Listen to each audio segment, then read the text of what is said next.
When a child walks home from school, it's common for them to lose track of time, watching a cat pass by or playing with friends along the way. Usually they arrive home a bit late, but one spring day in 2001, a little girl would never return from her walk home. Peggy Knobloch, the little girl with the shining eyes, her smile, her innocence, and her whole life lay ahead of her. But one day Peggy suddenly vanished without a trace. She was just 9 years old. All of Germany held its breath as the news spread. Peggy was gone, leaving no clue behind. The police pulled out all the stops. Entire towns were searched, but the little girl remained missing. What happened to Peggy? Years passed, filled with hope and despair. The media repeatedly covered the case. Leads came and went, but the mystery of Peggy remained unsolved. Everyone in the country asked the same questions. What happened on that day? Was it someone from her surroundings, or was it a stranger? The case of Peggy is one that continues to haunt people to this day, a mystery that, with all its twists and depths, forces us to confront the darkest sides of our society. A missing girl, a web of suspects, false confessions, and tangled clues. This is the gripping story of one of Germany's most well-known and tragic true crime cases.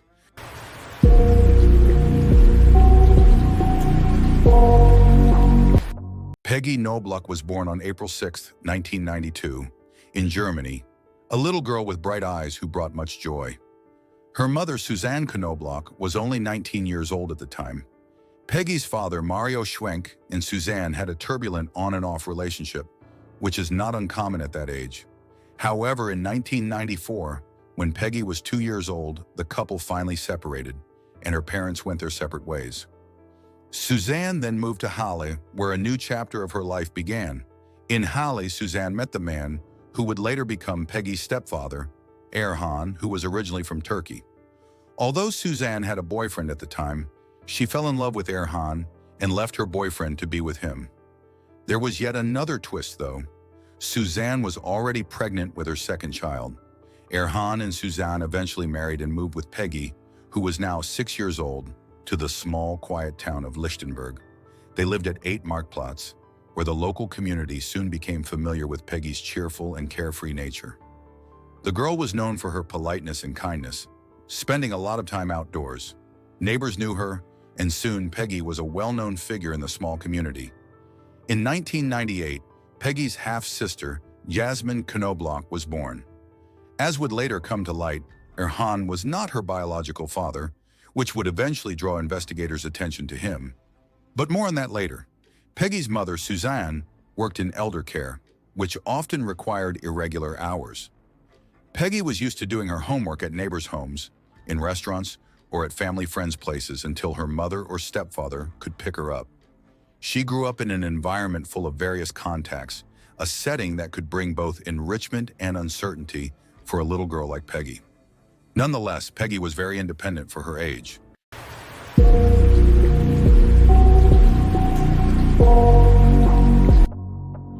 Peggy Knobloch was a lively, cheerful girl who suddenly became quieter and more withdrawn. Her grades at school began to slip, and she often seemed absent and unfocused, even in her favorite subject, math. Only in gym class, her great passion, did she stay motivated. Peggy was athletic and dedicated. She practiced gymnastics and played on a girls' soccer team. Yet her friends and teachers noticed that she was changing more and more. Her classmates observed that Peggy often became quieter and sometimes withdrew into herself. She even started feeling embarrassed in front of her parents when she had to undress, which was unusual given that she was only 9 years old. Her parents and teachers became concerned as Peggy sometimes had bruises she couldn't explain. At school and during sports, teachers reported that Peggy occasionally said strange things that were unusual for her age. It seemed as if she had overheard something that weighed on her. There was also an incident where Peggy got a cut on her chin while visiting her grandparents. Her grandmother claimed it was a small accident in the shower, but Peggy told her mother she had hurt herself while riding a scooter. Whether the grandmother or Peggy lied and why remains unknown. Over time, Peggy's behavior changed even more. She no longer wanted to be seen undressed by her parents and started throwing her underwear in the trash, which worried them.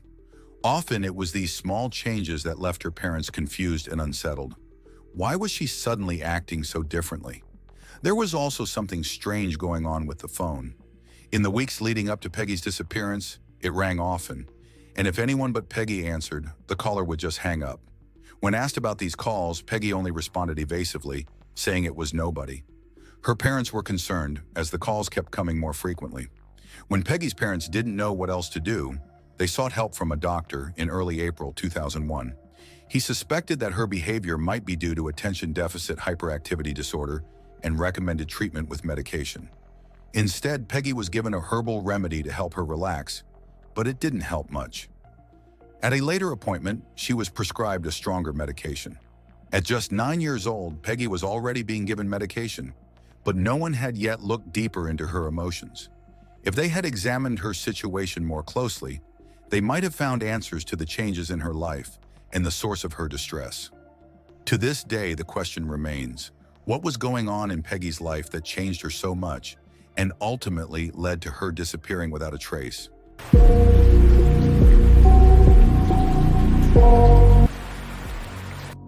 On May 7, 2001, Peggy didn't want to go to school, a feeling kids experience from time to time. However, her mother, Suzanne Knobloch, eventually persuaded her to go. Peggy did indeed go to school that morning and attended her classes until the end. At 12:50 p.m., she set off for home. Part of the way, she was accompanied by her best friend, Daniela. The two girls chatted and made plans to meet the following morning to walk to school together again. Shortly after, they parted ways, as Daniela's route home took her in a different direction. Peggy was now only about 650 feet from her home, but in this short stretch, something inexplicable happened. At 1:24 p.m., she was seen for the last time by witnesses. After that, she vanished without a trace.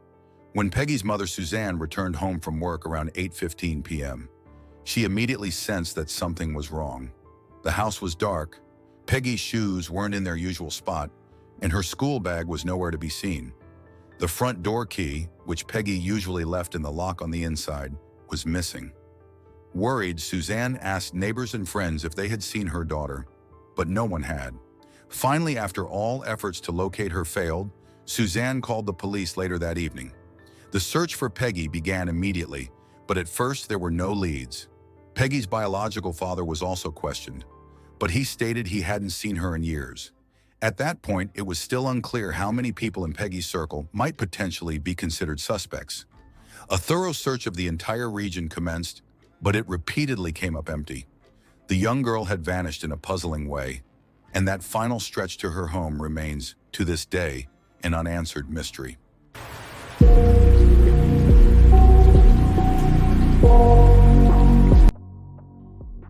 The Special Investigation Team didn't hesitate to launch a large-scale search on May 8, 2001, just one day after Peggy's disappearance. A police unit was mobilized, and officers combed through the area around Peggy's home. Hopes were high to find the little girl alive. Despite minimal evidence, searchers scoured the nearby forest inch by inch, and helicopters flew repeatedly over the surrounding areas. Neither thermal imaging cameras nor military jets equipped with infrared sensors could detect any trace of her in the nearby waters. It seemed as if Peggy had vanished from the face of the earth. Due to extensive media coverage, numerous tips poured in. Police questioned anyone who might have seen anything, and the first witness statements were collected. Initially, it seemed that many people had seen Peggy after 1:24 p.m. One witness claimed to have seen Peggy around 2 p.m. getting into another car. He said he looked her directly in the eyes and was certain it was the missing girl. Two boys also reported seeing Peggy between 2:45 and 3 p.m., getting into a car with another girl. During the first round of questioning on May 8, 2001, they confirmed from photographs that it was indeed Peggy. The car was said to be a Mercedes with Czech license plates. They were sure of the brand because they recognized the iconic star emblem. One of the boys' mothers reported that her son had already mentioned seeing this car the day before. After several rounds of questioning, some with parents present and some without, the boys' statements became increasingly detailed. They said Peggy had been holding a pack of gum and that they had been only about 15 to 20 feet away from her. However, on June 11, 2001, one of the boys retracted his statement and admitted he had made it up. The search continued, and the investigation eventually extended abroad to the Czech Republic and Turkey, Peggy's stepfather's homeland. Despite a reward of €55,000, the police found no concrete clues as to Peggy's whereabouts or any criminal act. Several suspects were identified, making the case even more complex and mysterious.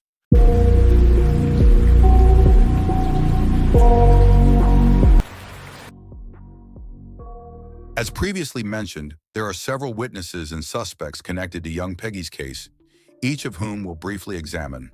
There is Jens B., a neighbor of Peggy, Holger, the adopted brother of Jens B., Erhan, Peggy's stepfather, Ulvi K., someone from the same small town, and Manuel S., also a local resident from the same town.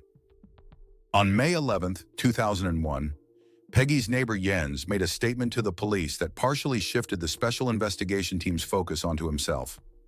As previously mentioned, Peggy often spent afternoons or evenings with the neighbors when her mother and stepfather were still at work.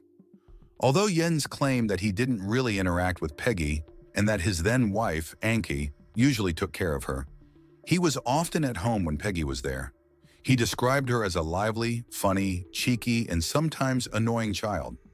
On the day Peggy disappeared, the couple was out and returned home around 1:30 p.m. Jens reported that around 8 p.m., Suzanne Knobloch rang their doorbell to ask if they had seen Peggy. What stood out about Jens's behavior was his unusual involvement in the early days of the investigation.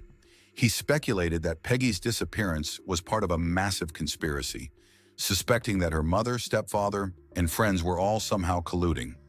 The investigation records indicate that Jens B. made some inappropriate remarks at the time. He allegedly commented that Peggy was already a pretty girl with big, round eyes and would one day develop the right proportions. When the officers questioned his then-wife, Anki B., about this comment, she seemed unsurprised.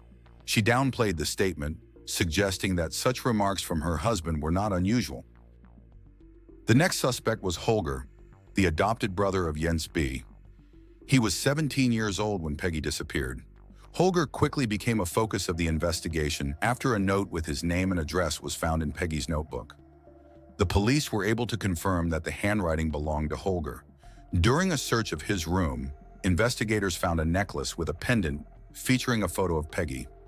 It was unusual for a 17-year-old to be carrying a photo of a 9-year-old girl.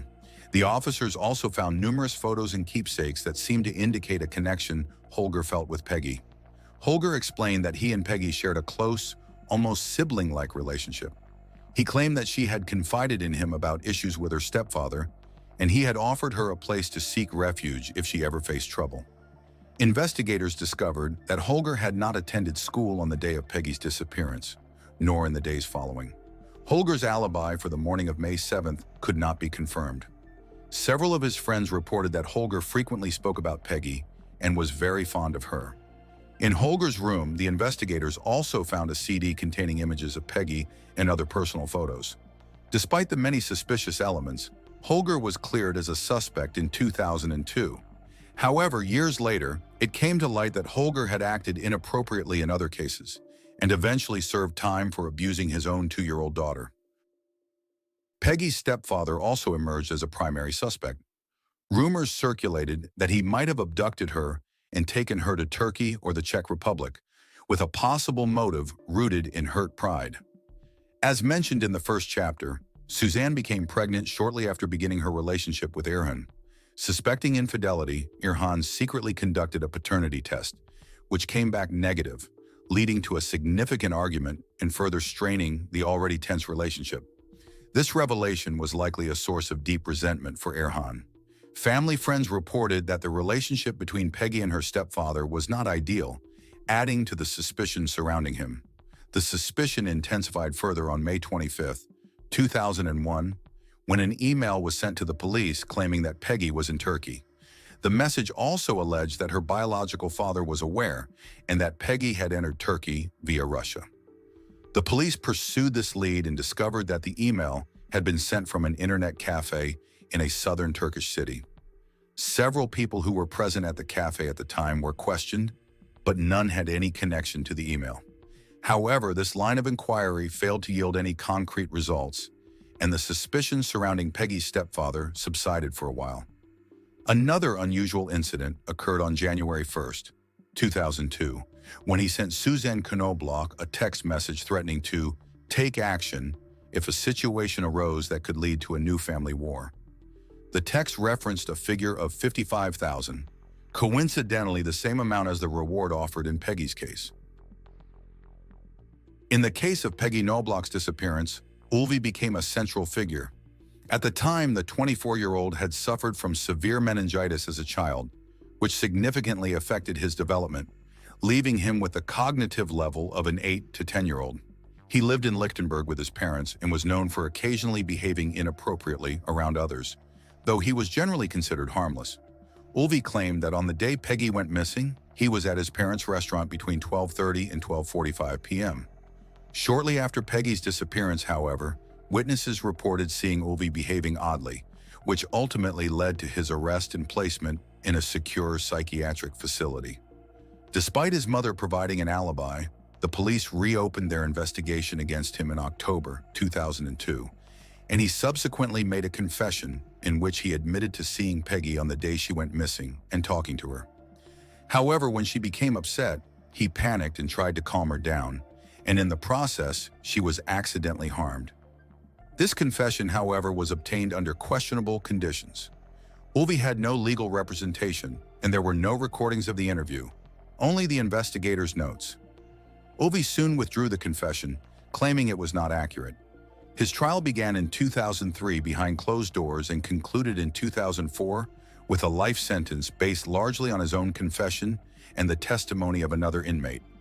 Even after Ulvi's conviction, however, other people's names kept coming up, including that of a young man, Manuel S., who was mentioned in statements as a possible witness. These leads, however, were not fully investigated. One of Ulvi's fellow inmates who had testified against him later withdrew his statement, admitting in court that he had made it up in hopes of reducing his own sentence.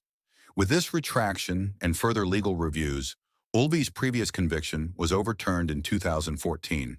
Finally, in July 2015, after an additional evaluation, Ulvi was released from the psychiatric facility, with the court recognizing that he was not responsible for Peggy's disappearance.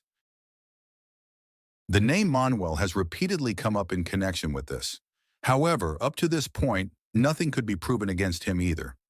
As you can see, we have several suspects, a man named Ulvi, who was once considered innocent, and still many unanswered questions. But the most frequently asked question is still, where is little Peggy?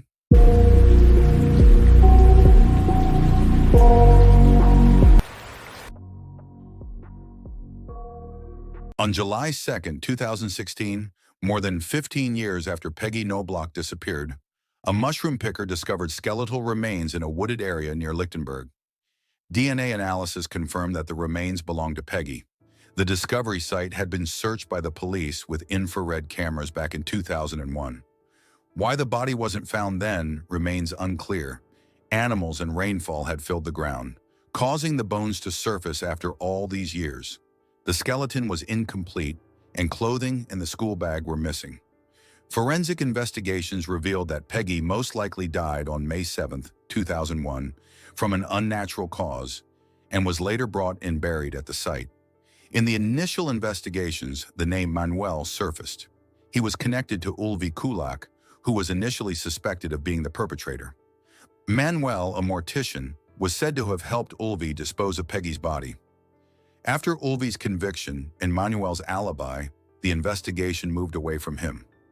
However, in 2018, after further investigations and the analysis of microparticles, Manuel was once again scrutinized.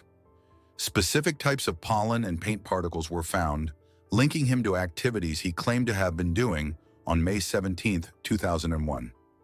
His alibi was proven to be false. In 2018, Manuel made a partial confession.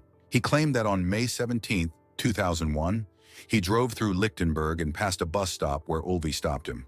At this stop, Manuel said he was handed the lifeless body of Peggy. He tried to revive her, but she was already dead. He wrapped her in a red blanket, placed her in his trunk, and drove to the forest where Peggy's body was discovered in 2016. He buried the body and later burned her jacket and school bag at his home. However, Manuel later retracted his confession, stating that he had made it under pressure from the police. The case was reopened, and Manuel became the focus once again. However, his story raised more questions. How could Ulvi and Manuel carry Peggy's body openly in broad daylight? Due to insufficient evidence, the police were unable to convict Manuel, and in 2018, he was released. The police remain convinced that Ulvi and Manuel were responsible, but there is not enough evidence to charge Manuel.